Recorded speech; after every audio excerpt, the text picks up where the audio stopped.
They call me savior. They don't know I'm building a different kind of cage. I watch my blood fall. 3 drops. Crimson against pale lips. The woman chained to the stone altar doesn't move. She can't. The golden armor has locked her spine into a perfect, terrible arc. Her breath comes in shallow gasps. Each one sounds like breaking glass. My name is Cassian. I'm 300 years old. I've been king of Babylon for exactly 93 days. And every night I descend into the deepest dungeon beneath my palace to feed my blood to a creature I don't understand. The throne I fought for tastes like ash in my mouth, but her survival tastes like purpose. The blood touches her tongue. Her body convulses. Not violently, it's worse than violence. It's the slow grinding shift of a mechanism unlocking. The golden plates covering her ribs expand, just a fraction, just enough for her to draw one full breath. She opens her eyes. They're silver, like moonlight on water, like the edge of a blade in starlight. They find me in the darkness, and for a moment I forget that I'm supposed to be the one in control here. Thank you, she whispers. 2 words. She says them every time. Always the same. Always with that weight of gratitude that makes my chest tighten in ways I haven't felt in 2 centuries. I don't answer. I never do. I just turn and walk back toward the iron door. The chains rattle as she shifts. The golden armor groans. The sound follows me up 3 flights of stairs through corridors lined with portraits of kings I murdered to take this crown. The sound follows me to my chambers, to my bed, to my dreams. And in my dreams, I remember what it felt like to love someone who wasn't dying. Her name is Avelina. I know because 3 months ago, when I killed the tyrant who ruled Babylon before me, I found records in his private study. Ledgers of prisoners, experiments, monsters kept in cages beneath the palace for purposes I'm still trying to understand. Her entry was dated 2,000 years ago. Subject Avelina, species unknown, status contained. And beneath that, in handwriting that had faded to almost nothing, the Spider Queen must never weave again. I found her the next day. The dungeon they kept her in wasn't marked on any map. I discovered it by accident, following the sound of breathing that wasn't quite human, following the feeling that something below the palace was pulling at my chest like a hook in my ribs. The chamber was circular, black stone, no windows, no light except for the faint golden glow coming from the figure on the altar. She was beautiful and terrible. Her face was human, delicate features, high cheekbones, lips the color of winter roses. But where her body should have ended at the waist, it didn't. Instead, it flowed into something else, something massive. A spider's abdomen covered in plates of shifting, golden armor that seemed to breathe with a life of its own. 8 legs each, as thick as my arm, were pinned to the stone floor, with iron spikes the size of daggers. She was awake. Her silver eyes tracked my movement as I circled the altar. She didn't speak, didn't beg, didn't threaten. She just watched me with the patience of something that has learned to measure time in centuries instead of moments. I should have left her there. I should have sealed the chamber and forgotten she existed. But I saw the way the golden armor was tightening, saw the way it pressed into her flesh, saw the thin lines of black blood weeping from the places where metal met skin. And I understood with the cold clarity that comes from 300 years of watching things die that she was being crushed to death. Slowly, methodically, over the course of millennia. I drew my dagger, cut my palm, let 3 drops of my blood fall onto her lips. I didn't know what would happen. Vampire blood is poison to most creatures, corrosive, burning. I expected her to scream, expected the armor to react violently, expected to have to kill her to end her suffering. Instead, the armor loosened, just a fraction, just enough for her to breathe. And when she opened her eyes and looked at me, I felt something I hadn't felt in 200 years. I felt needed. The memories come when I sleep. Not my memories, hers. The blood bond we share works both ways. Every time I give her my blood, I see fragments of her past. Broken images, moments scattered across time like shards of a shattered mirror. Tonight I dream of a garden. It's beautiful. Impossibly so. Flowers that don't exist in this world bloom in colors that don't have names. The sky is violet, the grass is silver, and in the center of the garden, a woman sits at a loom. She's weaving. Her hands move with practiced grace, threading, pulling, creating patterns that shift and change as I watch.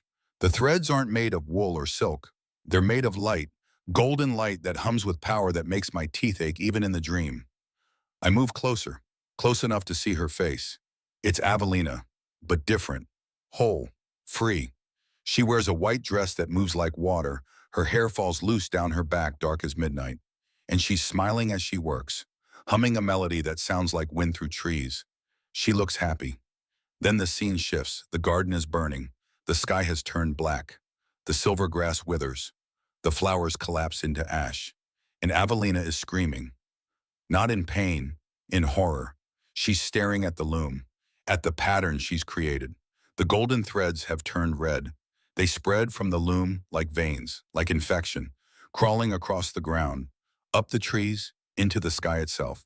And everywhere they touch, things die. Not peacefully, not cleanly. They rot from the inside out, turning to black sludge that hisses and smokes. Avelina tries to stop the weaving. She pulls at the threads, tries to cut them, but they won't break. They just multiply, spreading faster, killing everything. And in the distance, I see figures falling. Thousands of them, tens of thousands, an army collapsing as the red threads wrap around them, choking them, dissolving them. Avelina's hands are stained crimson. She's weeping. "I didn't mean to," she says. "I didn't mean to." But the threads don't care about intention. They just keep spreading. I wake up with my heart racing. My sheets are soaked with sweat. The dream clings to me like oil, heavy, suffocating. I can still smell the burning garden, can still hear her screaming. I get out of bed, dress in the dark, and make my way down to the dungeon. She's waiting. She always is. "You saw it, didn't you?" she asks. Her voice is soft, barely more than a whisper.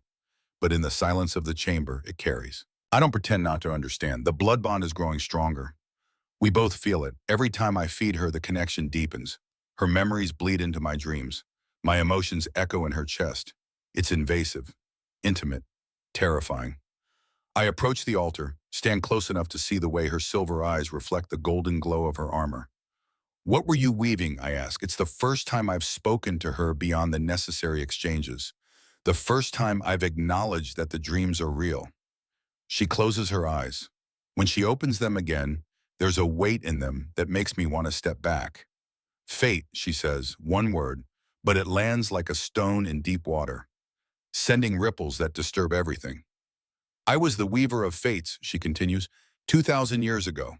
Before the armor, before the wafwan, I sat at my loom and I wove the threads of destiny. I created futures, shaped possibilities, guided the paths of gods and mortals alike. She pauses. Her breath catches. The armor tightens fractionally around her ribs. "I thought I was helping," she whispers. "I thought I was creating harmony, balance. But fate is not meant to be controlled. Every thread I pulled created consequences I couldn't predict. People died because of patterns I wove. Empires fell, wars erupted, and I didn't realize until it was too late that I was the cause." She looks at me, really looks at me, and I see the guilt in her eyes, the kind of guilt that 2,000 years hasn't been able to wash away. "I asked to be locked away," she says. "I begged for this armor, for this bunch, because I was terrified of what I might weave if I remained free." The words settle between us like snow. Cold, quiet, final. I should feel relief. Understanding her makes her less dangerous, less unpredictable. It should be easier to keep her contained, to maintain control, but instead I feel something else. I feel recognition. Because I know what it's like to carry guilt that won't die. I know what it's like to choose isolation over the risk of causing more pain. I spent 200 years doing exactly that. I cut my palm, let the blood well up. Fresh, dark, potent. "Open your mouth," I say. She does. I let 3 drops fall, and as the armor loosens, as she takes that one full breath, I make a decision that will destroy everything I've built. I decide to free her. The past finds you in the strangest moments. I'm standing in the throne room listening to my advisors argue about grain taxes when the memory hits me like a blade between the ribs. Isolde, my wife, 203 years dead. But in this moment, she's so vivid I can smell the lavender she used to wear in her hair. We're in our chambers. It's night. She's brushing her hair by the window. Our daughter Mira is asleep in the next room. The world is quiet, safe, perfect. "Do you ever regret it?" Isolde asks. She doesn't look at me, just keeps brushing. Slow, methodical strokes. "Regret what?" I ask. "Becoming this." She gestures vaguely at me, at the vampire I chose to become. "Giving up the sun, giving up your humanity. For me." I cross the room, take the brush from her hands, start brushing her hair myself. Never, I say, and I meant it. I had been a human prince, mortal, ordinary. But I fell in love with a vampire princess. And when she offered me eternity at her side, I didn't hesitate. I let her turn me, let the change remake me into something that could stand beside her forever. We had 50 years together, 50 years of night walks and blood wine, and watching our daughter grow into something beautiful. Then the Civil War came. The pure-blood vampires who despised our mixed family, who saw our daughter as an abomination, a half-blood stain on their perfect lineage. They came for us at dawn, when we were weakest, when the sun made us sluggish and slow. I remember fighting. Remember the silver weapons cutting through vampire flesh like paper. Remember Isolde screaming as they dragged Mira away. I remember the smell of burning as they exposed them both to sunlight. I remember trying to reach them, trying to save them. But the purebloods held me back, made me watch, made me listen to their screams until they stopped. Then they threw me into a cell and left me to rot. I didn't rot, I survived, and for the next 150 years I learned to fight, learned to kill, learned to become the kind of monster that pureblood vampires feared. I became a general, then a weapon, then a legend. And 50 years ago, when the current tyrant took the throne of Babylon, I bent my knee and served him. Not because I believed in his cause, but because I was waiting, planning, preparing. 3 months ago, I cut his throat in his sleep. 3 months ago, I took his crown, and the entire time I felt nothing. No satisfaction, no relief, just the cold, hollow certainty that revenge doesn't bring back the dead. Your Majesty, the advisor's voice pulls me back to the present. I blink, focus, remember where I am. Continue, I say, but my mind is already elsewhere, already descending back into the dungeon, back to the one thing in this palace that makes me feel something other than emptiness. The change happens on the 104th day. I'm in the dungeon, giving Avelina her blood.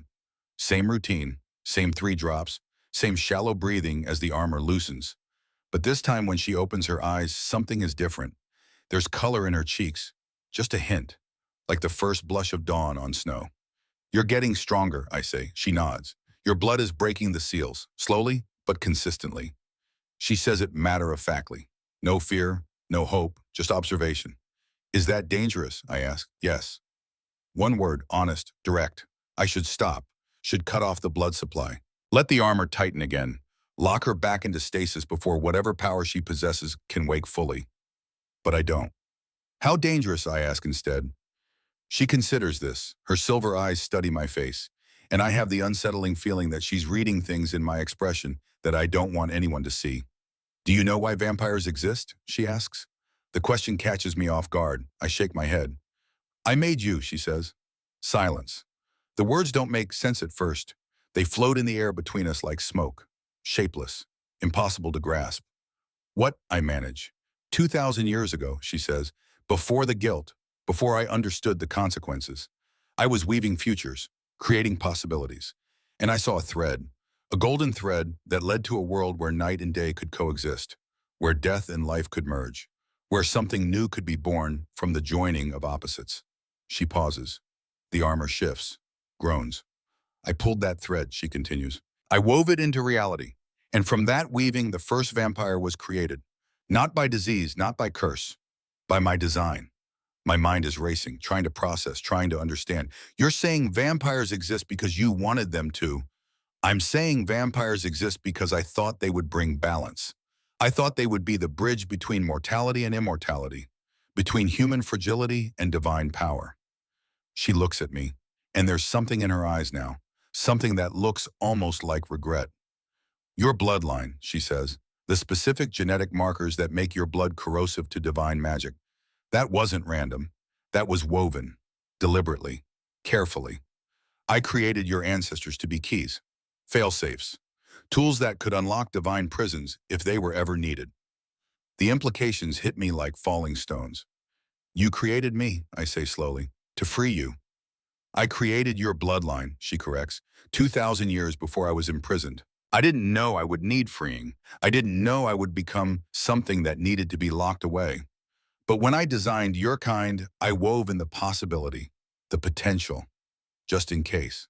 She smiles. It's sad. Broken. Fate is strange, she whispers. Even when you try to control it, it finds ways to surprise you. I step back. The weight of what she's telling me is crushing. My entire existence, my bloodline, my nature, all of it designed by a goddess who was trying to create insurance against her own future mistakes. I'm not a person, I say. I'm a tool. No, Avelina says firmly. You're a person who came from a designed bloodline. There's a difference. I created the potential. You became the reality. Everything you've done, every choice you've made, every grief you've carried, that's yours. That's real. She struggles against the chains. The armor tightens in response. She gasps, but she keeps talking. I didn't bring you here, Cassian. You found me. I didn't make you feed me your blood. You chose that. And I didn't make you care whether I live or die. That's all you. The use of my name startles me. I don't remember telling it to her, but the blood bond works both ways. She's been in my dreams too, watching, learning, seeing me in ways no one has in 2 centuries. Why are you telling me this? I ask. Because you deserve to know the truth before you decide. Decide what? She meets my eyes, and in that moment, she looks less like a trapped goddess and more like a woman who has been alone for far too long. Decide whether to keep freeing me, she says, or whether to let me die. I don't go back to the dungeon for 3 days. I need space, distance, time to think without her silver eyes watching me, without the pull of the blood bond tugging at my chest. My advisors notice. They ask if I'm ill, if I need the court physician. I tell them I'm fine, just tired. They don't believe me, but they don't push. On the second day, I walk through the market district, watch the mortals go about their lives, buying bread, selling cloth, arguing over prices, living. They don't know a goddess is imprisoned beneath their feet, don't know that their entire species might exist because she wove them into being 2,000 years ago. They just live, simple, uncomplicated, free. I envy them. On the third day, I receive a visitor. Her name is Priestess Mirabelle. She's old, even by vampire standards. Her hair is white as bone. Her eyes are clouded with cataracts. But her mind is sharp, and her knowledge of ancient texts is unmatched in Babylon. She finds me in the palace library, approaches with her cane tapping against the marble floor. You've been avoiding your nightly ritual, she says.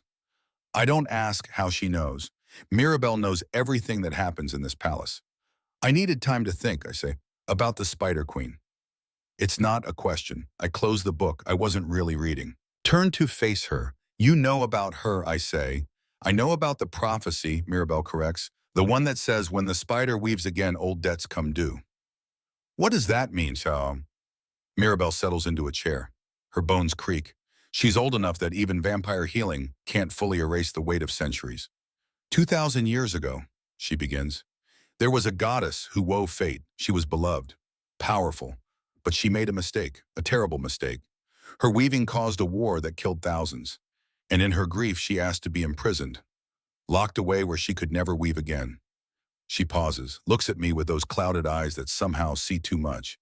But the prophecy says she will weave once more, and when she does, the debt she created with her first weaving will come back. The consequences she tried to lock away will be unleashed, and the world will pay the price. My chest tightens. What kind of price? The prophecy doesn't say, but it warns that the Spider Queen's second weaving will bring reckoning. Blood for blood, death for death. Everything she tried to prevent by imprisoning herself will come to pass anyway. She leans forward. Her voice drops to a whisper. If you free her, Cassian, you won't just be releasing a goddess. You'll be releasing every consequence she's been holding back for 2 millennia. Are you prepared for that? I want to say no, want to tell her I'll stop feeding Avelina. We'll let the armor finish its work. We'll choose safety over risk. But I remember Avelina's eyes, her voice, the way she said, that's all you. I remember feeling something other than emptiness for the first time in 200 years. I don't know, I tell Mirabelle. Honestly? She nods, as if she expected that answer. Then you'd better decide quickly, she says, because the Golden Legion is coming. The attack happens at midnight. I'm in my chambers when the bells start ringing. Not the normal evening bells.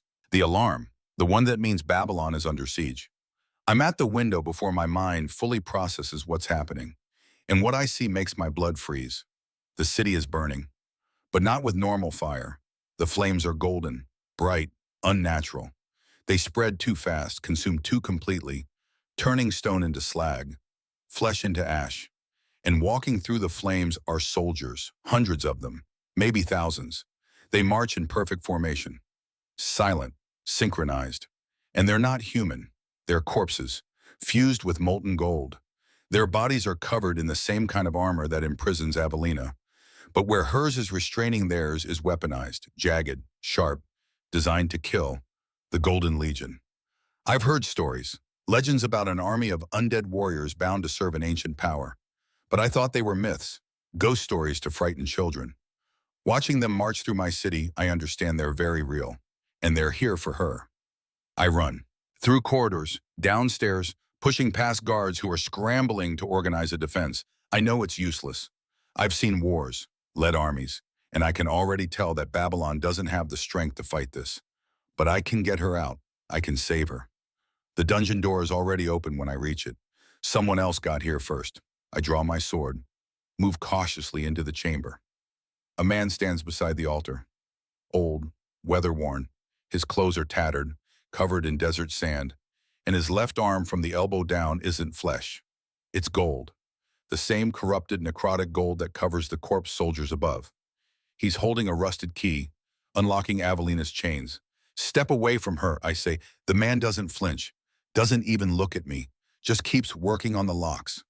You must be Cassian, he says, his voice is rough, like gravel. The Crimson King, the fool who's been feeding his blood to a caged god. Who are you, Tun? My name is Theron. The final lock clicks open. Avelina's chains fall away. And I'm here to tell you that you have no idea what you've done. Avelina sits up slowly. For the first time in who knows how long, she's not pinned to stone. The armor still covers her, still restricts her, but she can move. She looks at Theron, then at me. He's right, she says softly.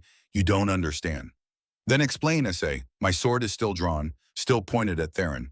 Theron finally turns to face me. His eyes are hard, bitter, full of pain that has calcified into something sharp and unyielding. The armor isn't killing her, he says. It's containing her. Your blood isn't healing her. It's dissolving the locks, breaking the seals that keep her power from destroying everything around her. He gestures toward the ceiling, toward the sounds of battle raging above. The Golden Legion isn't here to kill her, he continues. They're here to recapture her. Because the one who forged that armor knows exactly what will happen if she's fully freed. What will happen, I ask. Theron's gold arm twitches, flexes, the metal groans. The same thing that happened 2,000 years ago, he says.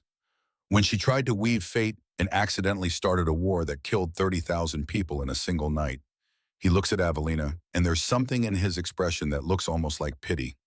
She'll weave again. She won't mean to. But her power isn't something that can be controlled. It's woven into her existence. And when the armor comes off completely, when all the seals are broken, she'll weave. And people will die. Avelina doesn't deny it. She just sits there, silent, her hands folded in her lap, her silver eyes reflecting golden firelight. Is it true? I ask her. She nods. Once, small, defeated. The ceiling shakes. Dust falls. The sounds of battle are getting closer. The Golden Legion is fighting their way down to us. I have seconds to make a decision. I can leave her here, let the Legion take her, return her to whoever forged the armor, keep the world safe from whatever destruction she might cause. Or I can do what every instinct in my body is screaming at me to do. I can save her. I sheathe my sword, cross the chamber, offer Avelina my hand. Can you walk? I ask. She stares at my hand, like she doesn't understand what I'm offering. Why? She whispers. You heard what he said. You know what I am. I know what you were, I correct. I don't know what you'll become. I keep my hand extended, steady, unwavering. 200 years ago, I lost everything because I couldn't save the people I loved. I became a weapon, a tool, something empty and cold and efficient. I meet her eyes. You gave me a reason to feel again. Even if it's just blood bond, even if it's just your memories bleeding into mine. It's more than I've had in 2 centuries. The building shakes again, harder. The door at the top of the stairs explodes inward. Golden light spills down the stairwell. So yes, I say, I heard what Theron said. I know the risk, and I'm still asking you to take my hand. Avelina looks at me for a long moment, then at Theron, then back at me. She takes my hand. The moment her fingers touch mine, I feel it. The blood bond flaring, strengthening, becoming something more than shared memories, becoming a tether, an anchor. Theron shakes his head. You're both fools. Probably, Umpe. I agree. But I'd rather be a fool who tried than a coward who played it safe. I help Avelina stand. She's weak, unsteady. The armor makes her movements stiff and awkward. But she can move. Theron sighs. If we're doing this, we need to go now. The sewers. There's a tunnel that leads to the desert. It's the only way out. Why are you helping us? I ask. He flexes his golden arm again. The metal catches the light, reflects it in sharp, angry angles. Because 30 years ago, I made the same mistake you're making now. I trusted the one who forged this armor, and he turned me into this. He looks at me, and I see it. The rage, the determination, the need for something that looks like revenge but might actually be redemption. I'm not helping you, he says. I'm using you to get close to him, to the architect, to Dorian, so I can kill him before this golden curse kills me. The first Golden Legion soldier appears at the top of the stairs, silent, faceless, weapon raised. Deal, I say, we run, through the sewers, through the dark, through water that smells of rot and waste, and 2,000 years of history. Behind us, the sounds of Babylon dying, screaming, burning. Ahead of us, the desert, the unknown, the possibility of something other than this, and beside me, Avelina, stumbling, struggling, but alive. I hold her hand tighter, and for the first time in 200 years, I choose hope over safety. Even if it kills me, even if it dooms the world, I choose to save her. The Black Desert doesn't announce itself. One moment we're stumbling through the sewer tunnels beneath Babylon, ankle deep in water that reeks of centuries. The next, the tunnel opens into darkness, so absolute it feels like stepping off the edge of the world. Theron stops, raises his golden arm. The corrupted metal begins to glow, faint, sickly, like infected moonlight. It's enough to see by. Barely. The desert spreads before us. But it's not sand, not rock. It's ash. Black ash that shifts and moves like living smoke. The sky above is wrong. No stars, no moon. Just a void that presses down with weight I can feel in my bones. The graveyard of gods, Theron says. His voice is flat, empty, where divinity comes to rot. Avelina stumbles. I catch her before she falls. She's weaker than she was in the dungeon. The journey through the sewers drained what little strength my blood had given her. The golden armor seems heavier now, tighter, like it's punishing her for moving. How far, I ask. 3 days, Theron says. If we don't stop, if nothing kills us, if we're very, very lucky. He starts walking, doesn't look back to see if we're following. I adjust my grip on Avelina, take her weight more fully onto my shoulders. She doesn't protest, doesn't speak, just breathes in shallow, careful gasps that sound like breaking glass. We follow Theron into the dark. Behind us, the tunnel collapses. The sound of falling stone echoes. Final. Absolute. There's no going back to Babylon now. Only forward. Into the place where gods go to die. The ash moves. I notice it on the second hour. The black powder beneath our feet doesn't just shift with our passage. It flows. Like water. Like something with intention. Theron sees me watching. Don't touch it with bare skin, he says. The ash remembers what it used to be. It hungers for what it lost. What does that mean? He doesn't answer, just keeps walking. His golden arm leaves a faint trail of light in the darkness. A breadcrumb path that disappears almost as soon as it forms. Avelina's breathing changes, becomes more labored. I stop. Lower her gently to the ground. She's shaking, fine tremors that run through her entire body. The withdrawal, I ask. She nods, can't speak. I've seen this before. In the dungeon, the way the armor tightens when too much time passes between feedings, the way her body convulses, craving the blood that keeps the golden plates from crushing her completely. I start to reach for my dagger, to cut my palm, to give her what she needs. Theron's hand clamps around my wrist. His human hand, not the golden one. Not here, he says. Your blood will attract things in this desert, things that hunt divine essence, things that used to be gods before they died hungry and angry and insane. She's dying, I say. She's suffering, Theron corrects. There's a difference. She can survive another few hours. Can you say the same if we're swarmed by ash wraiths? I look at Avelina. Her silver eyes find mine. Even in pain, even shaking, she manages to shake her head. Don't. Not yet. I sheathe the dagger. How much further to shelter? I ask Theron. 2 hours, maybe 3. There's a stone formation, ruins of something old. We can rest there. Ward the perimeter. Then you can feed her. Avelina tries to stand, falls. I catch her, lift her fully into my arms. She weighs almost nothing. The armor adds mass, but beneath it she's fragile. Breakable. I can walk, she whispers. I know, I say, but you don't have to. I carry her. Theron leads, and around us the ash begins to whisper. The voices start soft, just at the edge of hearing. Words that don't quite form, sounds that might be wind or might be something else. Then they get louder. Blood. Divine. Hungry. The ash rises, forms shapes. Vaguely human. Vaguely not. Figures made of black smoke and memory. They drift toward us. Slow. Curious. Theron doesn't run. He just keeps walking. Steady. Deliberate. Don't look at them, he says. Don't acknowledge them. They feed on attention. But I can feel them, pressing closer. The temperature drops. My breath fogs. Avelina's shaking intensifies. One of the shapes moves directly into our path. Taller than the others. Its form more solid. Almost corporeal. It has eyes. Empty sockets that burn with pale fire. Vampire, it whispers. The voice sounds like sand scraping across bone. You carry divinity. She doesn't belong to you. I keep walking. Keep my eyes forward. The wraith doesn't move. We're 3 steps away. 2, 1. I walk through it. The cold is instant, absolute. Like being plunged into ice water. My lungs seize. My heart stutters. For a moment I can't breathe. Can't think. Can't remember why I'm here or what I'm carrying. Then Avelina's hand touches my face. Her fingers are warm, impossibly warm. The touch burns away the cold, brings me back. I gasp, stumble, but I don't fall. Behind me the wraith screams, a sound of frustration, of hunger denied. Theron glances back. Something that might be approval flickers across his face. Good, he says.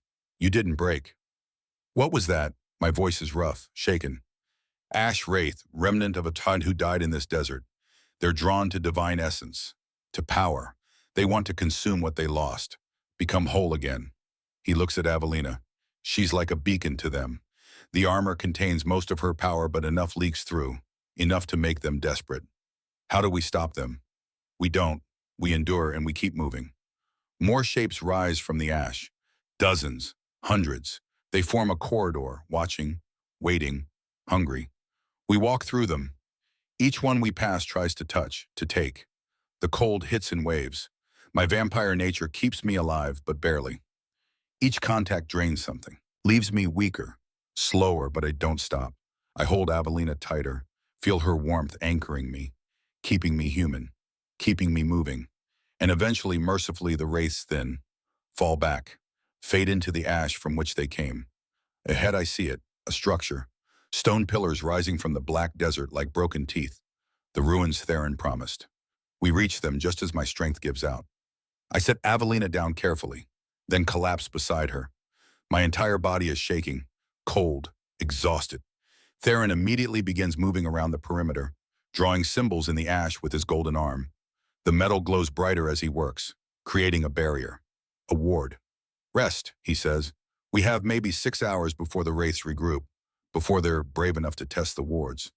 I don't need to be told twice. I close my eyes and fall into darkness. The dream comes immediately. I'm in the garden again, Avelina's garden, but it's different this time. Earlier, before the burning, before the red threads.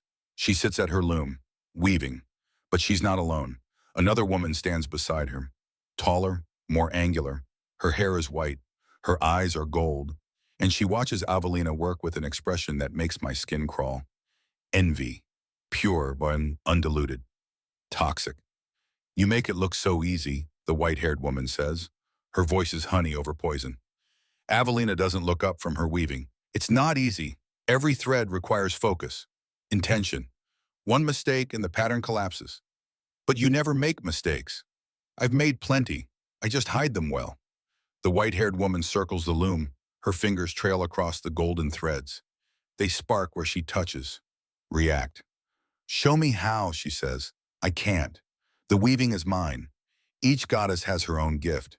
This is not yours. Something flickers in the white-haired woman's eyes. Something dark. Not mine, she repeats. Just yours, always yours, the beloved weaver. The one who shapes fate while the rest of us merely exist within it. Avelina finally looks up. Sister, this isn't... Don't call me that. The venom in her voice is sudden, sharp. We're not sisters. We're prisoners of hierarchy. You at the top, me in your shadow, forever. The scene shifts, the garden is burning, but it's not Avelina's weaving that started the fire. It's the white-haired goddess. She's tearing at the loom, destroying the threads. And where they break, reality fractures. Avelina is screaming, trying to stop her, trying to fix the damage. But it's too late. The white-haired goddess is laughing. If I can't weave fate, neither can you. She pulls one final thread. The loom explodes. And the garden, the sky, the world itself begins to collapse. I wake gasping. Avelina is sitting beside me, her silver eyes watching, worried. You saw her, she says softly. Didn't you? I nod. Can't speak yet. The dream clings to me like oil. My sister, Evelina, continues, Morgessa, the goddess of mirrors. She could reflect anything, copy any power. But she couldn't create, couldn't weave. It drove her mad. She looks away, at the stone pillars surrounding us, at the ash beyond the wards. She destroyed my loom, hoping it would destroy me. But all it did was fracture reality. The threads I'd woven unraveled, caused the war, the deaths, the horror I've spent 2,000 years trying to atone for. Where is she now, I ask. Dead. She died in the chaos she created, consumed by the very mirror magic she wielded. The universe doesn't forgive that level of destruction. Avelina's hands shake. But before she died, she did one final thing. She convinced the other gods that I was the one who caused it all, that my weaving was the problem, that I needed to be locked away. And you believe them, she nods, because it was easier than facing the truth, that my sister hated me, that my gift made me a target, that no amount of care or caution would have prevented her envy. I sit up, take her hand. It's cold, too cold. You need blood, I say. She doesn't deny it. Theron said, Theron can deal with whatever comes. You're more important. I draw my dagger, cut my palm, deep, let the blood well up dark and rich. I press my hand to her lips. She drinks, and the transformation is immediate. The armor loosens, the color returns to her face. Her breathing steadies, but something else happens too. The blood doesn't just heal her, it ignites something. The golden plates begin to glow, faint, but growing brighter. Theron appears beside us. His expression is grim. You felt it, he says. Didn't you, Felt what? The armor. It's not tightening anymore. It's opening. I look at Avelina. She's staring at her hands, at the golden plates covering her fingers. They're separating, just fractions, but enough to see the skin beneath. Skin that's no longer pale. It's golden, threaded with light. What's happening to me? She whispers. Theron kneels, examines the armor closely. His golden arm hums, resonates with whatever is happening to her. The armor isn't a cage, he says slowly. It's a chrysalis. The word hangs in the air like smoke. What, I say, a chrysalis, like a butterfly. The armor wasn't designed to kill her. It was designed to transform her, to refine her power, make it controllable. But it needed a catalyst, something to trigger the metamorphosis. He looks at me. Your blood, your vampire blood, with its corrosive properties, it's not destroying the armor, it's dissolving the inhibitors, accelerating the process. Avelina stands, unsteady. The armor shifts with her, and for the first time it doesn't fight her movement. It flows, adapts. I don't understand, she says. Neither do I, Theron admits, but I know who does. The one who forged this armor. The architect, Dorian. The name lands heavy, final. Then we find him, I say. We get answers. Theron nods. The Obsidian Forge. 3 days from here, through the heart of the graveyard. He looks at the wards around us. They're already flickering. The ash wraiths are gathering, testing, probing.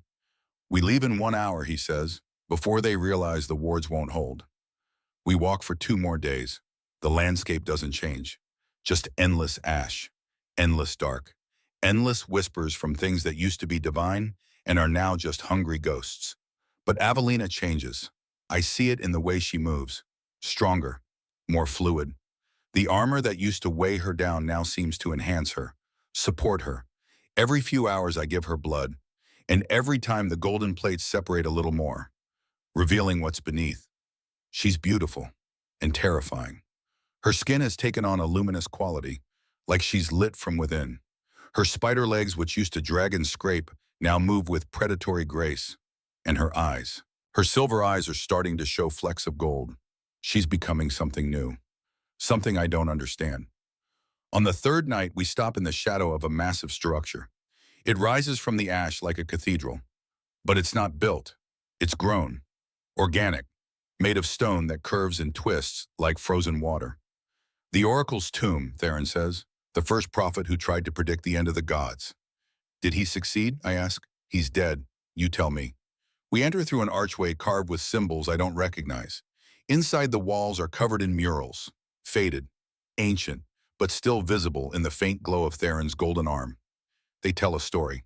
I see it unfold as we walk deeper. Images of ghosts, beautiful, powerful, cruel. They wage war, create, destroy. And at the center of every mural, one figure appears again and again, a woman at a loom, Avelina. But she's not alone in every image. In some, another figure stands with her, a man, pale, dark-haired, with eyes that glow red, a vampire.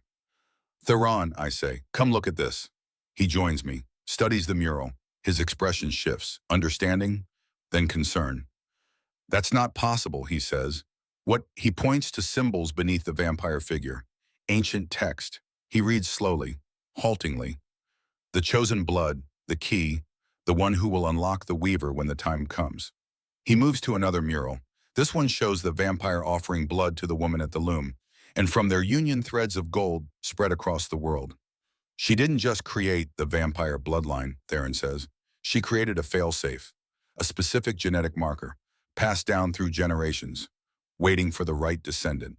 He looks at me. You're not random, Cassian. You're designed. Your entire bloodline exists to be her key. The revelation should shock me, should make me angry, but I've already known, deep down, since Avelina told me she created vampires. I've known that my existence was tied to hers in ways I didn't fully understand. Why I ask, why design a failsafe if she wanted to be locked away? Avelina is standing in front of the final mural, the largest. It shows the woman at the loom, but she's not weaving threads. She's weaving a person. The vampire, creating him strand by strand. Beneath it, more text. She reads it aloud. Her voice is shaking. When the weaver falls, when guilt consumes what love could not protect, the crimson key shall find her. Not to imprison, not to control, but to remind her even gods deserve a second chance. Silence. The words echo in the tomb, heavy, prophetic, true. Velina turns to me. Tears are running down her face, the first tears I've seen from her. I don't remember doing this, she whispers. I don't remember creating you. But looking at this, feeling this, I think part of me knew, even 2,000 years ago, part of me knew I would make a mistake, would need saving, would need love. I finish. She nods, and I cross the space between us. Take her face in my hands. Look into her silver and gold eyes. Then let me save you, I say. Not because I was designed to, but because I choose to. I kiss her. It's not passionate, not desperate.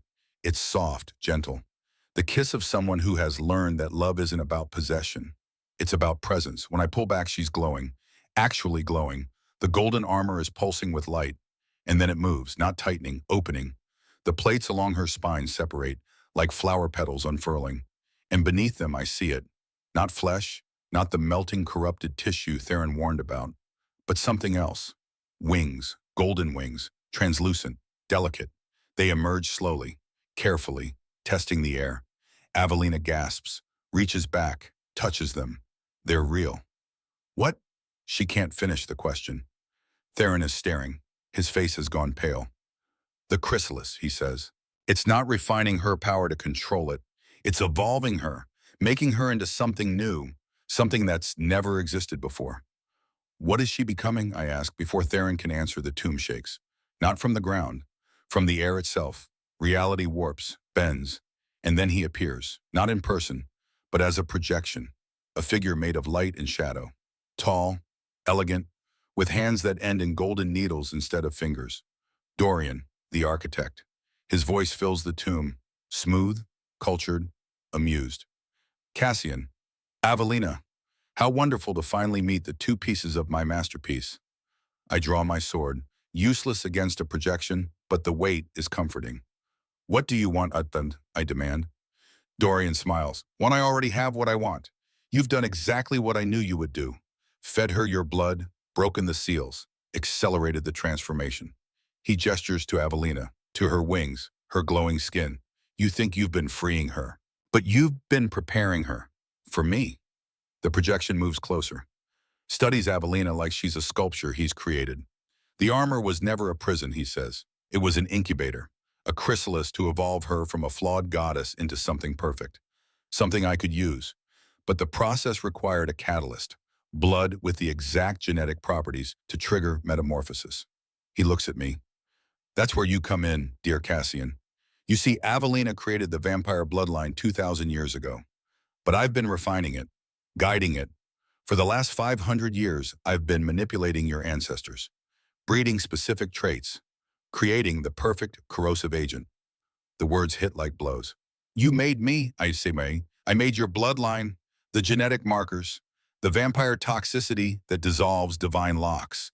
Every generation was a step closer to creating the perfect key, and then you were born, the culmination, the final piece. He laughs, soft, delighted.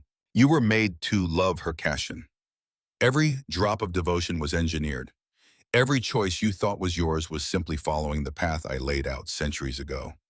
Avelina is shaking. You're lying. Dorian's projection circles her. Tell me, my dear, do you remember creating the vampire bloodline? Do you remember weaving the failsafe, or are those someone else's memories, someone else's plan? She goes silent because she doesn't remember. Dorian smiles wider. I planted those murals, those prophecies. I created the illusion that you had some grand design, some noble purpose. But the truth is simpler. You made a mistake 2,000 years ago. Morgesa destroyed your loom. You were locked away, and I saw opportunity. Opportunity for what? I ask. To create a mod I could control. Avelina's power is immense, world-shaping, but raw, uncontrollable. The chrysalis refines it.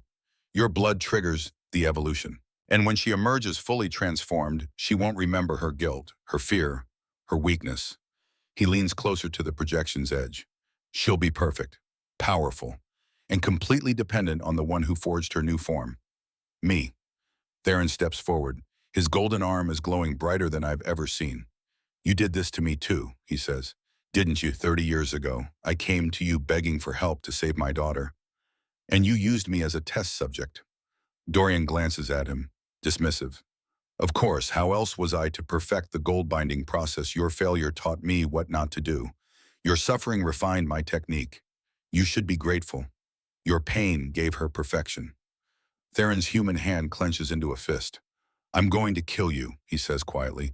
You're welcome to try Nemai. If you can reach the obsidian forge before the golden curse kills you, I give you another week. Perhaps 2. The projection begins to fade. I'll be waiting. Bring her to me. Let's finish what we started.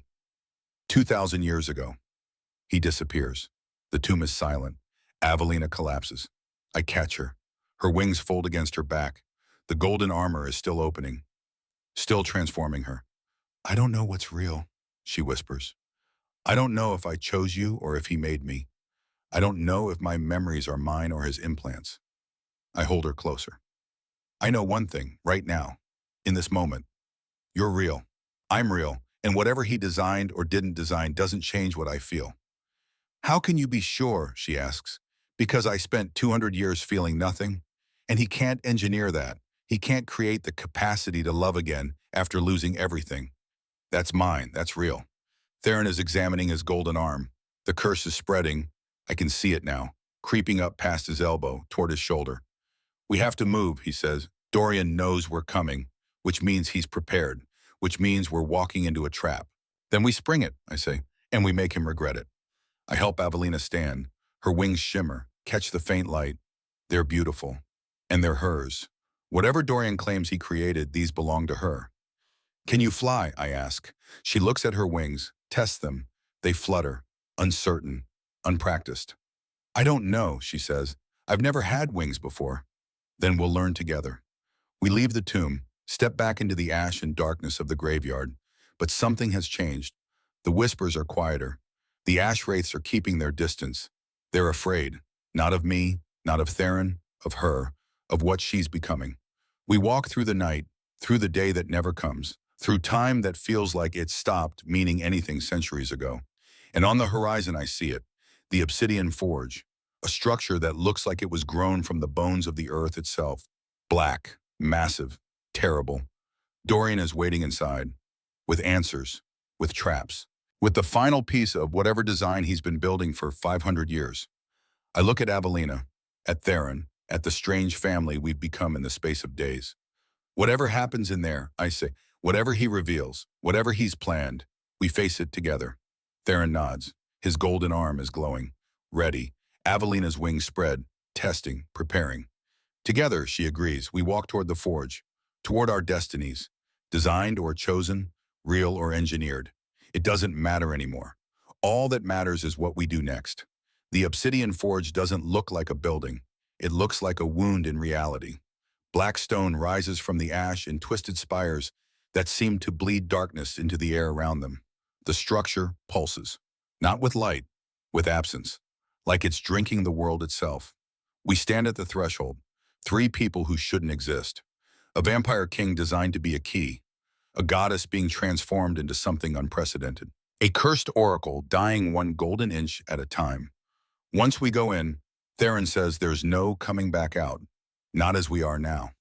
I look at him. The golden curse has reached his shoulder. It's crawling up his neck. He has days left, maybe hours. Are you afraid? I ask. He considers this. No, I've been dying for 30 years. I'm tired of being afraid. Avelina's wings flutter, nervous, beautiful. The golden armor covering her body is almost completely separated now. I can see the luminous skin beneath. She's radiant, terrifying. Mine. He's going to try to control me, she says. Everything he's done, everything he's planned, it's all leading to this moment. Then we don't give him what he wants. I say, what if I can't stop him? What if the transformation makes me something I can't control?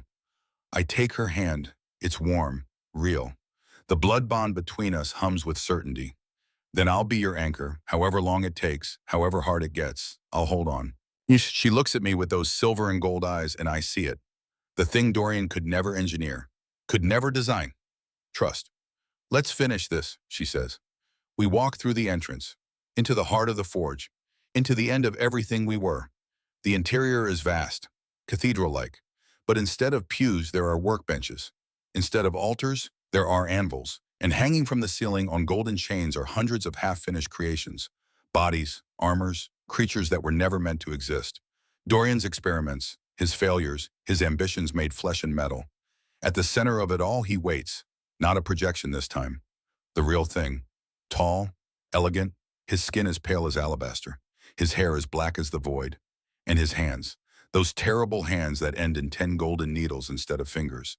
He's beautiful in the way poisonous things are beautiful. He smiles when he sees us, warm, welcoming, like we're old friends arriving for dinner. Cassian, Avelina, Theron, welcome to the place where gods are remade. He gestures to the space around us, to the hanging bodies, the golden implements. 500 years of work, all leading to this moment. To you. Avelina steps forward, her wings spread slightly, defensive. You don't own me. Own you, my dear, I created you. Or rather, I'm creating what you should have been. What you were always meant to be before guilt and fear twisted you into something small. He moves toward her, graceful, predatory. I step between them, my hand on my sword. Dorian laughs, soft, amused. The faithful guardian. How touching. Tell me, Cassian, do you know why you love her? Can you trace the origin of that feeling, or does it simply exist inside you like breathing, like instinct? The words are designed to wound, to make me doubt, but I've had 3 days in the desert to think about this. 3 days of watching Avelina transform, of feeling the blood bond deepen, of choosing again and again to stay. The origin doesn't matter, I say. What I do with the feeling does, and I choose her, every time. Dorian's smile falters, just slightly. Fascinating. The puppet thinks it has free will. Theron moves to my other side. His golden arm is glowing bright enough to cast shadows. You talk a lot about design and engineering, Theron says, but you know what you can't engineer consequences. You used me, destroyed my life, killed my daughter through your experiments, and now I'm here. Was that part of your design, or did I surprise you? For the first time, Dorian looks uncertain. Your daughter's death was unfortunate, but necessary for don't, Theron says quietly. Don't you dare make her death about your grand design. She was 8 years old. She had a name, Elise, and she died screaming because your golden curse burned her from the inside out. The temperature in the forge drops. Dorian's expression hardens. Sentiment. This is why I work with gods instead of mortals. You can't see past your limited perspective. Your daughter's sacrifice advanced my work by decades. Her pain gave me the data I needed to perfect the chrysalis process. He gestures to Avelina. She exists because of Elise. So in a way, your daughter achieved immortality through contribution. Theron's human hand trembles. Rage, pure defimer, justified.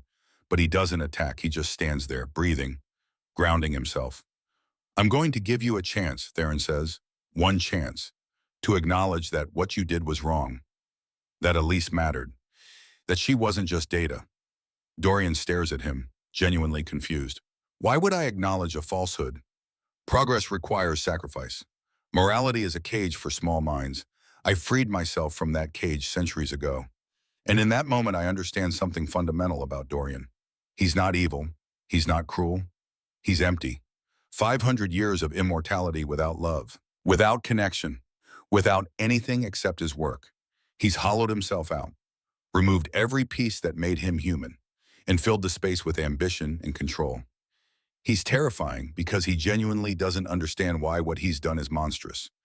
Avelina sees it too. I watch the realization dawn in her eyes. You said you loved me, she says to Dorian, 2,000 years ago. You said you wanted me to weave you immortality because you couldn't bear to exist without me. Dorian nods. I did. I do. No. Avelina's voice is firm, certain. You loved the idea of me, the power, the prestige of being the one who claimed the weaver of fates. But you never loved me, because love requires seeing someone as they are. Flaws, fear, guilt, all of it. She moves toward him, her wings spread wider. The golden armor on her body is glowing now, pulsing with power. Cassian loves me, she continues, not because I'm powerful, not because I'm useful, but because he sees me struggling and chooses to stay anyway. That's love. What you feel is ownership. Dorian's expression shifts. Anger, genuine anger. You're confused. The transformation is affecting your judgment. Once it's complete, once I integrate the final components, you'll understand. You'll see that what I'm offering is freedom from the burden of choice, freedom from guilt. I'll control the weaving. You'll be the instrument. Perfect. Unburdened. Mine. He raises his hands. The 10 golden needles gleam. Now, let's finish what we started. He moves fast, impossibly fast, crosses the space between them in a heartbeat.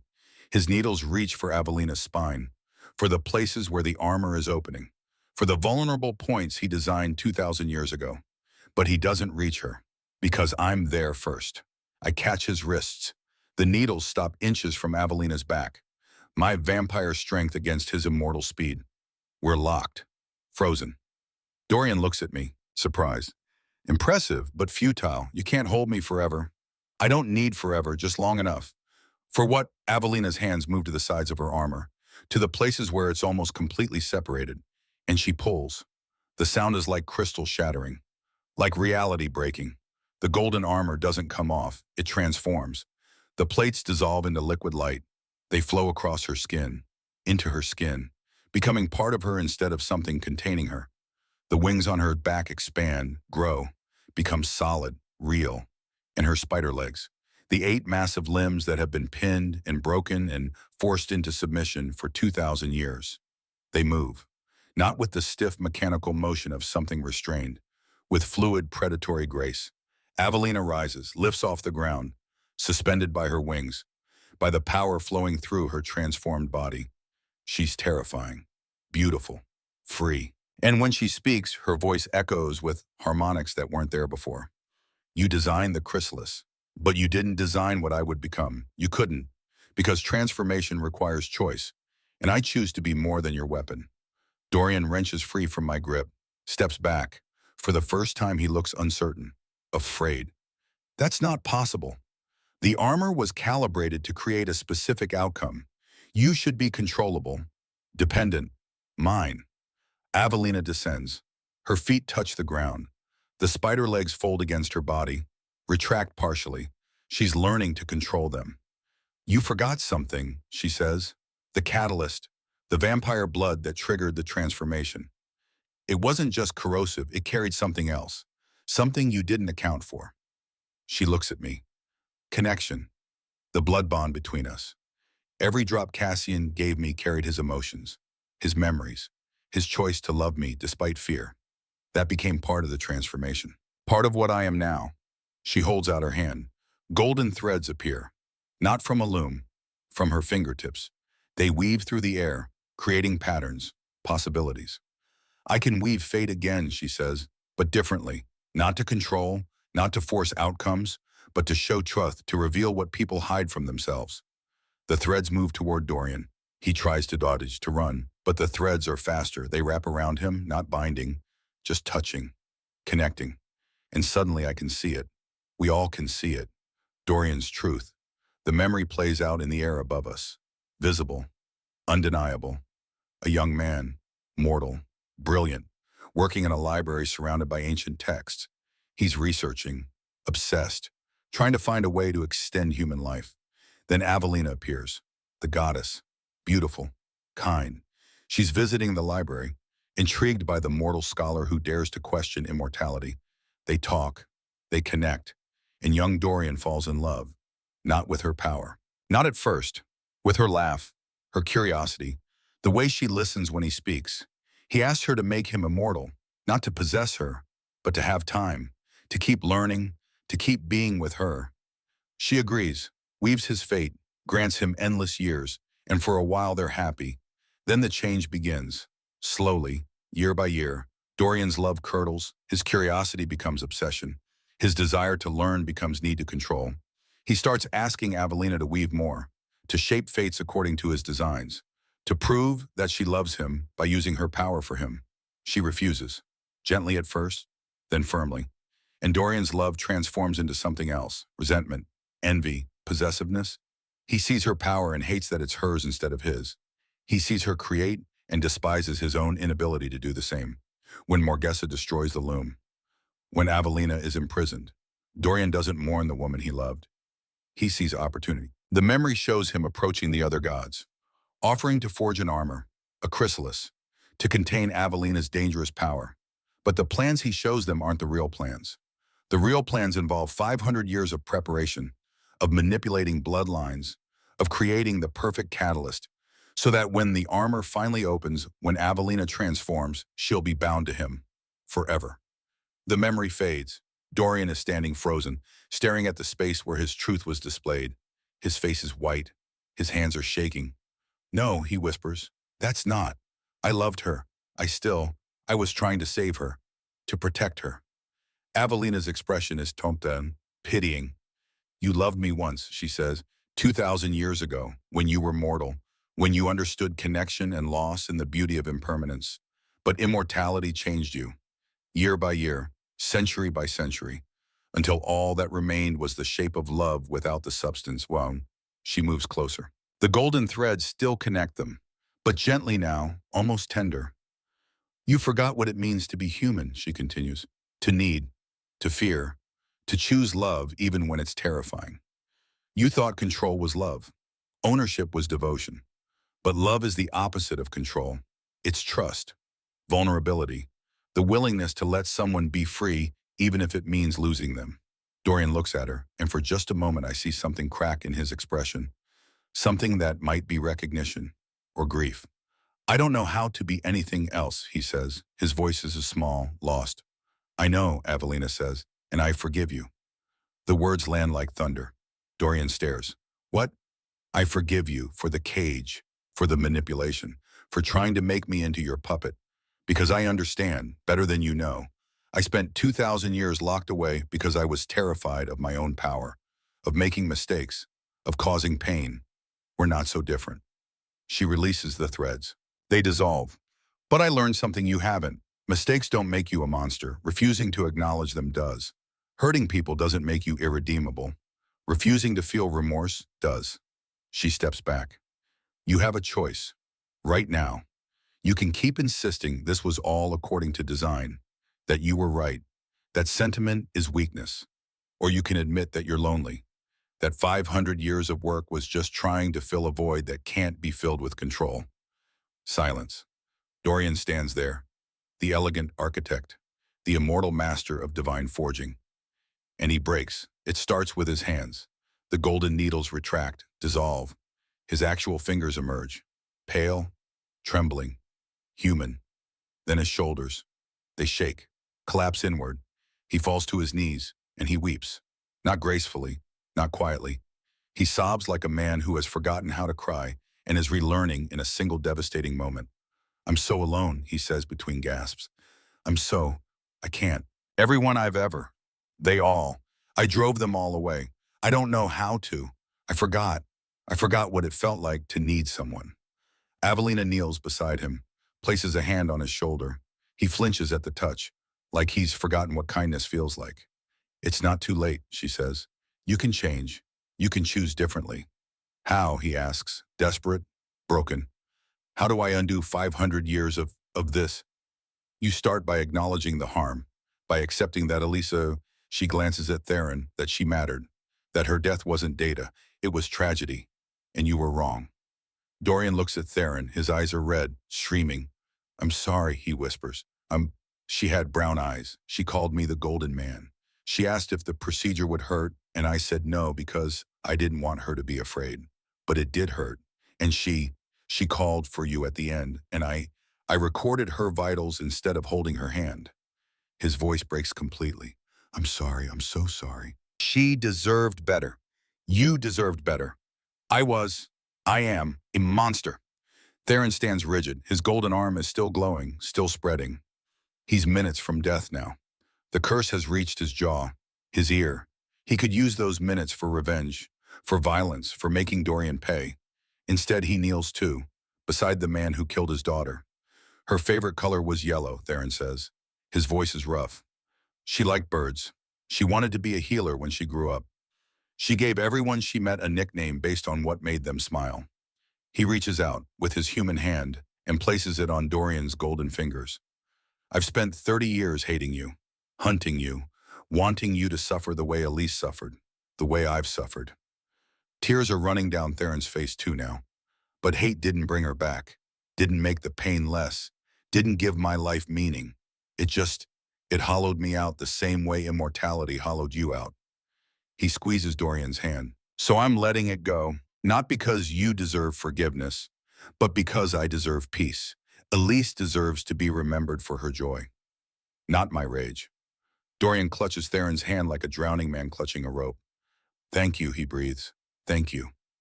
The golden curse stops spreading. I don't know how. Don't know if it's Dorian's will or Theron's forgiveness, or just the universe deciding that some mercy is warranted. But the gold on Theron's body begins to recede, slowly, pulling back from his face, his neck, his shoulder. It doesn't disappear completely. It settles at his forearm again, where it started 30 years ago. But it's stable, no longer killing him, just a scar, a reminder. Dorian stands, unsteady. He moves to one of his workbenches, pulls out a small hammer, approaches the hanging creations, the failed experiments, and one by one he destroys them, shatters the golden chains, lets the bodies fall, acknowledges that these weren't progress. They were pain given form. When the last one falls, he turns to us. I can't undo what I've done, he says, but I can stop doing it. I can. I can try to be different. He looks at the forge around him, at 500 years of work dedicated to control. I'm leaving, he decides. This place, this purpose. I'm going to find, I don't know, a library maybe, somewhere I can just learn without needing to reshape the world. Be small for a while. Remember what that felt like. He approaches Avelina, stops a respectful distance away. You are magnificent, he says, and I'm sorry I tried to cage that. You were right. Love isn't ownership. I'm still learning what it is, but I know it's not what I did. Avelina nods. Travel well. Find peace. Dorian walks toward the exit, pauses, looks back. The vampire, he says, Cassian, I did manipulate his bloodline, but I couldn't engineer the capacity to love after loss. That's not genetic. That's, that's soul deep. That's real. He leaves, and the three of us are alone in the forge. Avelina turns to me. Her transformation is complete. She's beautiful, terrifying, free, everything she was always meant to be. You're dying, she says softly. I blink. What about the blood bond? I can feel it. You've given me so much of your blood over the past weeks. Vampire regeneration is powerful but not infinite. Your heart is struggling. Your organs are failing. You have hours, maybe less. I process this. Feel my body. She's right. I'm weak. Pale even by vampire standards. I've been so focused on her transformation that I didn't notice my own deterioration. It's okay, I say. You're free. That's what matters. No, her voice is firm. That's not enough. You gave me everything. Let me give you something back. She extends her hand. A golden thread appears. But this one is different. It's mixed with crimson, with red that looks like blood. My blood, she says, mixed with the transformed armor essence. It can save you, but it will change you, make you something new. Hybrid, not fully vampire, not fully divine, something in between. She meets my eyes. You'll be bound to me, existentially, not through control, through connection. Our lives will be intertwined. If I die, you die. If you die, I'll feel it like losing part of myself. She pauses. Or you can pass, peacefully. You've earned rest, earned an end to fighting. The choice is yours. I look at her, at this goddess who has learned to be vulnerable, at this woman who has chosen freedom over safety. I think about Isolde, my wife, dead 200 years. I think about Mira, my daughter, gone before she could grow up. I think about the 2 centuries I spent empty, hollow, just going through motions. And then I think about the last 3 months, the way Avelina's silver eyes watched me in the dungeon, the way the blood bond made me feel seen for the first time in forever, the way she trusted me to free her even when she was terrified. I think about choosing to live instead of just surviving.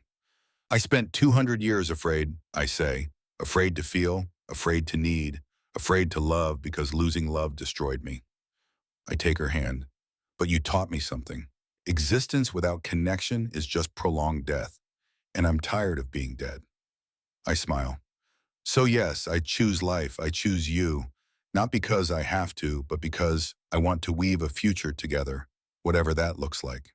Avelina's eyes fill with tears, golden tears that catch the light. She brings the thread to my lips. I drink. The taste is copper and honey and lightning. The pain is immediate. Every cell in my body ignites, burns, transforms. I feel my vampire nature trying to reject the divine essence, feel it warring, failing. Then Avelina's hand touches my face, and the pain doesn't stop, but becomes bearable, becomes part of something larger. I feel my body changing. My vampire fangs remain, but become edged with gold. My pale skin takes on a faint, luminous quality, and when I open my eyes, I can see threads, golden threads connecting everything, everyone, the web of fate that Avelina can weave. I can see them too now, not control them, just see them, understand them. Welcome back, Avelina whispers. I stand, test my body. I'm stronger, faster, but different. Not vampire, not good. Something new, something that has never existed before. Theron is watching, smiling slightly. What now, he asks. Avelina and I look at each other, and I realize we don't have a plan, don't have a destiny, don't have anything except choice. We go back, I say, to Babylon. We rebuild. As what? Theron asks. Avelina's wings spread, catch the light as partners, as equals, as people who choose to use power for healing instead of control. She looks at Theron. Come with us. Help us create something different. A sanctuary for people who don't fit, who've been broken and want to rebuild. Theron considers, then nods. I'd like that. We leave the obsidian forge together. Walk back through the desert, but it's different now. The ash wraiths don't attack. They watch, curious. Some even follow, drawn to the hope we carry. And when we emerge from the black desert, when we see Babylon in the distance, still standing, still burning in places but alive, we don't see a conquest. We see a home. That night I dream. But it's not Avelina's memories this time. It's my own. I'm standing in my old chambers. 200 years ago, Isolde is there. So is Mira. Both of them whole, alive, beautiful. You did well, Isolde says, letting yourself love again, letting yourself live. Mira runs to me, hugs me. I'm proud of you, Papa. You were sad for so long. I'm glad you're happy now. I hold them, knowing this is just a dream, just my mind giving me closure. I miss you, I say, every day. I'll always miss you. We know, Isolde says, and that's okay. Missing us means we mattered. But you matter too. Your life, your happiness, your future. Mira pulls back, looks up at me with eyes that are wise beyond her years. Love her well, she says. The spider lady. She's special. She makes you smile the way Mama used to. I will, I promise. They fade, gentle, peaceful. And I wake with tears on my face, but they're not grief tears, not entirely. They're gratitude for the love I had, for the love I lost, for the love I found again. Avelina is beside me, awake. She felt the dream through our bond. They were beautiful, she says. They were. I won't try to replace them. I know, you're not a replacement. You're a second chapter, a different story. Both can be true. She curls against me. Her wings fold around us both. A cocoon of safety, of warmth. And in the quiet darkness, I realize something. For 200 years, I thought the question was, how do I survive losing everything? But I was asking the wrong question. The real question was, how do I live after loss? And the answer is this: you choose. Every day, every moment. You choose to weave new threads even when the old ones are broken.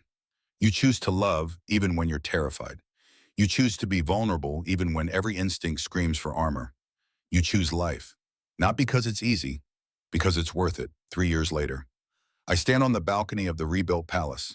The city below has changed. The pure blood hierarchy is gone. In its place, a council. Mortals, vampires, half-bloods, even a few beings touched by divine essence. Everyone has a voice. Avelina is in the courtyard, teaching. A group of children surrounds her. She's showing them how to weave, not fate, just cloth, regular, ordinary cloth. But she's teaching them more than technique. She's teaching them that creation is about choice, about intention, about making something beautiful from threads that might seem broken. Theron is with them too. He's become our advisor on second chances, helps refugees integrate, helps people forgive themselves for past mistakes. His golden arm is stable. He's learned to use it, even finds it useful sometimes. He's started writing, documenting stories of people who rebuilt after loss. Elisa's story is the first, told with love, with grief, with hope that her brief life mattered. Sometimes Dorian visits. He's different now, smaller, quieter. He works in the library, teaches engineering to students who want to build instead of destroy. He and Theron have coffee sometimes, sit in silence mostly. But it's a peaceful silence. Healing isn't linear, but it's happening. I feel Avelina in my mind, the blood bond, the existential connection. She's happy, content. Not because everything is perfect, but because she's choosing this every day. She looks up. Our eyes meet across the distance, and I feel it. The thing Dorian could never engineer, could never design. Love. Real, messy, complicated. Built on trust instead of control. On vulnerability instead of ownership. I descend the stairs, walk through the palace, through corridors that used to echo with the screams of prisoners and now hold the laughter of families. I reach the courtyard. Avelina excuses herself from the children, takes my hand. Walk with me, she asks. Always. We walk through the garden, the one she's been cultivating. It's nothing like the divine garden from her memories. It's smaller, simpler, full of flowers that actually exist in this world. It's imperfect. It's real. We stop beside a fountain. She traces her fingers through the water. The golden threads in her skin catch the sunlight. A small child approaches, hesitant. She's maybe 5 years old, mortal. Her parents were refugees from a war-torn region. Lady Avelina, the child asks, are you really a spider goddess? Avelina kneels, gentle, kind. I am. Does that frighten you? The child shakes her head. No, my mama says you save people. She says you're scary, but you choose to be kind instead. Is that true? Avelina smiles. I try to be. Every day I wake up and I choose kindness. Some days it's easier than others, but the trying matters. The child thinks about this. I want to be like that too. Scary but kind. Then you will be, Avelina says, one choice at a time. The child runs off, back to her parents, back to her life.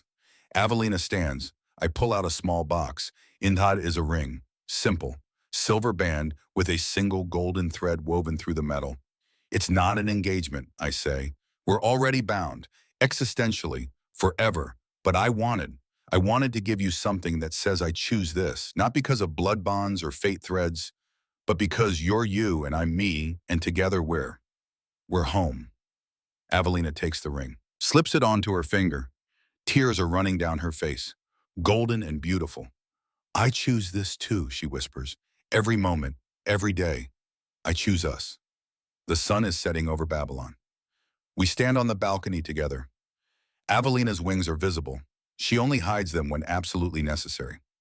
Most of the time, she lets people see exactly what she is. Terrifying, divine, kind real. Her hand is in mine. The ring catches the last light of day. Are you happy? She asks. I consider the question. Really consider it. I think about Isolde, about Mira, about the family I lost 200 years ago. The grief doesn't go away, probably never will, but it's not the only thing anymore. I'm healing, I say. I'm learning to carry the grief without letting it define me. I'm alive in a way I haven't been in centuries. I look at her. Because of us, because we chose each other, because we're weaving something new together. She nods, rests her head on my shoulder. And as the stars begin to appear in the sky above Babylon, I think about everything that led us here. The dungeon, the blood, the desert, the forge, the choices we made, the people we saved, the futures we created. And I realize this is what it means to weave fate, not controlling outcomes, not forcing destiny, but choosing, every day, to create beauty from chaos, to love despite fear, to live fully even knowing everything is temporary, to be terrifyingly, beautifully, vulnerably alive. Come inside, Avelina says. It's getting cold. I follow her, through the doors, into the warmth, into the life we've built together. And as I close the door behind us, I allow myself one final thought. For 200 years, I was a weapon, a tool, something empty. Now I'm a man, a partner, a king who rules with compassion instead of fear. I'm Cassian, and I choose love. Every single day, I choose love.